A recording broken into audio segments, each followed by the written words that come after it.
ট্রেনে উইদাউট টিকিটে তো সবারই ঘোরার ইচ্ছা থাকে, বাট অনেক কম মানুষই আছে যারা তাদের ইচ্ছাটি পূরণ করে ফেলে। আর আমরা ঠিক সেই ইচ্ছাটি পূরণ করার জন্য বাড়ি থেকে বের হয়েছি উইদাউট টিকিটে ট্রেন ভ্রমণ করার জন্য। কোনো মতো হালকা নাস্তা করে আমরা বের হয়ে যাই আমাদের মিশনের উদ্দেশ্যে। জনপ্রতি 15 টাকা ভাড়া দিয়ে কোনোভাবে আমরা এই স্টেশনে যাই পৌঁছাই। যেহেতু আমরা ট্রেন আসার অনেক আগেই চলে এসেছি, তাই স্টেশনটা তেমন ভরপুর ছিল না। বেশ কিছুক্ষণ সূর্যের মধ্যে রোস্ট হওয়ার পর ফাইনালি চলে আসে আমাদের ট্রেনটি।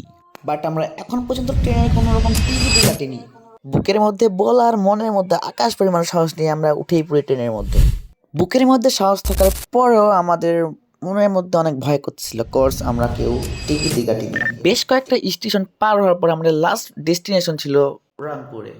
রংপুর শহরটার ফিল নিতে হলে আপনাকে অটো বাইক ছেড়ে রিক্সায় ওঠার লাগবে।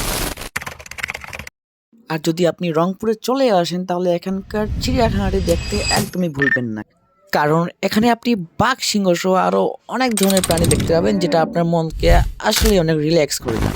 রংপুর চিড়িয়াখানা থেকে আমরা আবারও চলে যাই 15 টাকা ভাড়া দিয়ে রংপুর চিকলি পার্কে। পার্কটার নাম যেমন সুন্দর, তেমনি পার্কটার প্লেসগুলোও অনেক বেশি জোস। আর এই পার্কটিতে আপনাকে ঘোরার জন্য অবশ্যই নিজস্ব একটা পার্টনার লাগবেই। আর প্রসঙ্গ যখন বন্ধু বান্ধব নিয়ে যাওয়ার, তখন তো কোথায় উঠে না, কারণ বন্ধু সেই একটি ম্যাটেরিয়াল যে দুঃখের দিনকেও সুখের দিন করতে সময় নেয় না।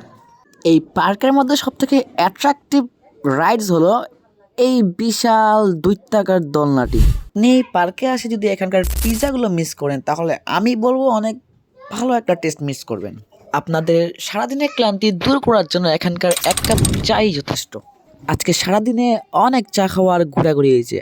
আপাতত সবাই ভালো থাকবেন, সুস্থ থাকবেন, দেখা হবে নেক্সট কোনো ভিডিওতে। Bye bye.